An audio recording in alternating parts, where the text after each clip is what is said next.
મોરબીમાં સતત દબાણ હટાવ ઝુંબેશ ચાલી રહી છે। શોભેશ્વર રોડ પર દબાણ હટાવવામાં આવ્યા। ટ્રાફિક સમસ્યાના ઉકેલ માટે દબાણ હટાવ કામગીરી કરવામાં આવી રહી છે। જે પણ ગેરકાયદેસર બાંધકામ કરવામાં આવ્યા છે, જેના કારણે ટ્રાફિકની સમસ્યા સર્જાય છે। એ ગેરકાયદેસર દબાણ હટાવવાની ઝુંબેશ ચાલી રહી છે। મોરબીમાં આજે શોભેશ્વર રોડ પર આવા દબાણ હટાવવામાં આવ્યા। મહાનગરપાલિકા દ્વારા સતત ટ્રાફિક સમસ્યાના ઉકેલ માટે આ કામગીરી કરવામાં આવી રહી છે। ઝુંબેશ ચલાવવામાં આવી રહી છે અને દબાણકર્તાઓમાં ફરી દબાણ નહીં કરવાની આ ઝુંબેશને કારણે જાગૃતિ આવી રહી છે। વધુ વિગત સાથે સંવાદદાતા નિલેશ પટેલ જોડાઈ ગયા છે। નિલેશ, કેટલા દબાણ હટાવાયા છે?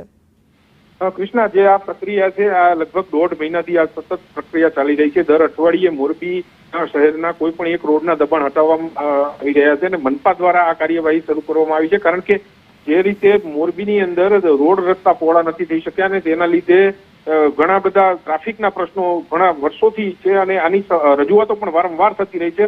ત્યારે હવે મનપા જ્યારે મોરબીમાં આવી છે ત્યારે મનપા દ્વારા આ પ્રક્રિયા શરૂ કરવામાં આવી છે અને એ પ્રક્રિયાના ભાગરૂપે આજે શોભેશ્વર રોડના દબાણો હટાવાયા છે। કાચા પાકા મકાનો જે હતા એ બધા જ અત્યારે દૂર કરવામાં આવી રહ્યા છે। અત્યારે પણ એ કામગીરી ચાલી રહી છે અને હજી પણ આવનારા સમયમાં આ કામગીરી સતત ચાલવાની છે, જેથી મોરબીની ટ્રાફિક સમસ્યા હલ કરી શકાય। કૃષ્ણા જી બિલકુલ, આભાર આપનો તમામ વિગત માટે।